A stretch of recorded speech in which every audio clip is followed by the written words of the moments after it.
노안이라고 하는 거는 나이 들어 생기는 여러 가지 질환을 다 얘기하는 게 아니라 가까이 보는 능력 감소, 그래서 돋보기 쓰고 보는 거 또는 안경 쓰시는 분들은 안경 들고 보는 거, 이거에 국한해서 이제 얘기하는 노안입니다. 노안이라고 하는 거는 수정체의 노화, 초점을 가까이 당겨서 보는 기능인데 40대 중반 이후에 이거 봐라 안 보이네 이제 이렇게 해서 느끼는 거고, 수정체의 기능은 그 전부터 20대 30대에도 점점 감소하고 있습니다. 우리가 노안을 느끼는 시기가 왜 사람마다 다르냐, 사람의 고유의 초점의 위치가 다르기 때문에 그래요. 그래서 근시가 약간 있으면 약간 가까이가 보여요.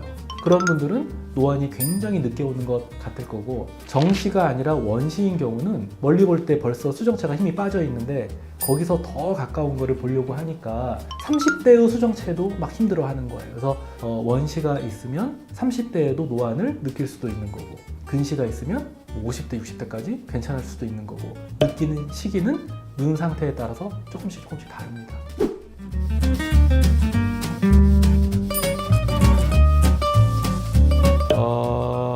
사실은 무조건 안 되고 무조건 되고 하기가 조금 그래요. 어쨌든 전체적으로 안 될 가능성이 높은 경우, 정답은 1번하고 저는 3번. 1번, 렌즈를 착용하고 온 환자. 각막에 영향이 있거든요. 그 렌즈 종류에 따라서 다르고요. 소프트 렌즈 같은 경우는 3, 4일 정도는 렌즈 빼고 오는 게 좋습니다. 이유는 각막에 산소도 좀 부족해지면서 만성으로 각막에 염증이 올 수도 있어요. 그래서 그 상태에서 수술을 못 하는 거죠. 하드렌즈는 각막이 눌려있는 상태에서 장기간 지속해서 착용하다 보면 이게 각막이 원래 모양으로 돌아가는데 1, 2주 정도 걸리는 경우가 있어요. 그래서 최소한 보름 정도는 하드렌즈를 빼고 올 것. 마지막으로 드림렌즈라고 하는 거는 최소한 한 달은 중단하고 오셔야 됩니다. 드림렌즈라고 하는 거는 아예 각막을 누르는 거를 목표로 하는 렌즈예요. 그래서 완전히 각막이 돌아오는 데까지 좀 기다려야 되기 때문에 4주 정도는 필요합니다. 일반 렌즈 3일에서 4일, 하드렌즈 2주, 드림렌즈 한 달.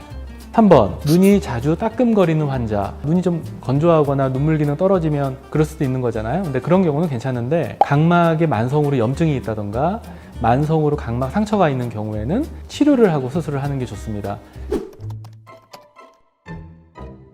근데 이제 불규칙 난시는 스마일 라식 이후에도 생길 수가 있습니다. 지금 이제 문제가 되는 거는 우리가 정확한 시축을 중심으로 교정을 해야 되는데 시축을 벗어난 경우, 이거를 중심 이탈이라고 하는데 이것 때문에 불규칙 난시가 생길 수가 있습니다. 시축이라고 하는 게 뭐냐면 아주 간단해요. 우리 망막의 중심이 사물을 바라볼 때 그 사물과 연결한 선이에요. 그게 이제 시축인데, 그거는 사실은 검사를 하지 않으면 모르거든요. 우리가 정확하게 알 수가 없기 때문에 각막 중심을 기준으로 교정하기도 하고 또는 동공을 중심으로 교정하기도 해요. 사실은 실제 시축하고 꽤 많이 차이 나는 경우가 있거든요. 근데 그런 거를 우리가 사전에 검사를 하지 않으면 알 수가 없습니다. 이런 검사가 아큐타겟 검사입니다. 더 정밀하게 정확한 기준점을 찾는 과정이 굉장히 중요하고, 그래서 수술할 때 아큐타겟 검사를 통해서 좀 더 확실하게 교정하는 게 좋겠습니다. 드림렌즈는 얼마나 사용해야지 효과가 있나요? 드림렌즈가 그럼 도대체 왜 드림렌즈를 착용하느냐, 우리 목적이 있잖아요. 나 다음날 편하게 안경 없이 지낼래. 그럼 뭐 하루 이틀만 착용하면 바로 효과가 나오거든요. 그런 의미에서 꼭 1년씩 해야만 뭐 다음날 편하게 안경 없이 지내는 게 아니다. 그러면 1년 정도 착용해야만 효과 보는 건 뭐냐, 근시 진행 속도를 좀 늦추는 것. 요거는 장기간 착용하면서 우리가 얻는 효과입니다. 스마일 라식 같은 경우에는 각막 상피를 벗기거나 하는 건 아니거든요. 그래서 통증이 없어야 되는데, 그래도 어쨌든 각막 피부를 건드렸기 때문에 뭐 물도 뿌리지, 뭐 이것저것 수술할 때 기구가 각막에 닿기도 하지, 이런 것 때문에 느낌이 있습니다. 그러니까 예를 들어서 피부에 뭔가 닿았는데 이게 막 떼자마자 피부가 아무 느낌이 없을 수는 없겠죠. 그 정도의 느낌이 있는 거예요. 그래서 약간 시리고 눈물 난다 하는 정도가 한 5-6시간 정도 있을 수 있습니다.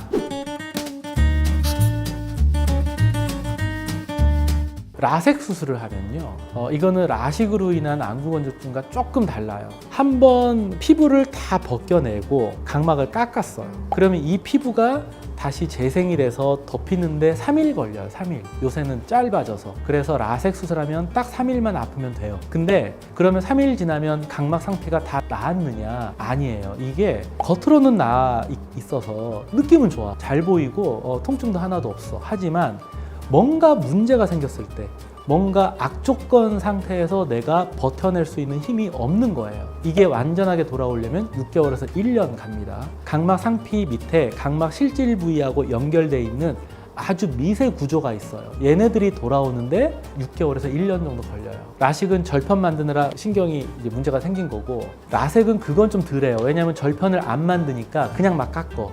그래서 그런 건 좀 덜한데, 중요한 거는 잠을 자잖아요. 눈 감았잖아. 그러면 외부 산소가 차단이 되니까 각막이 저산소가 돼요. 아침이 되면 우리가 혈관이 없기 때문에 외부 산소를 가지고 각막이 먹고 살아야 되는데, 잠을 자다가 새벽이 되면 산소가 떨어지니까 각막이 저산소가 되고, 그러다 보니까 각막 세포들이 막 부어요. 저산소가 되면 세포가 좀 붓거든요. 그러면 얘네들이 밑에 있는 조직에 붙어 있질 못하고 훌러덩 하고 벗겨져 버려요.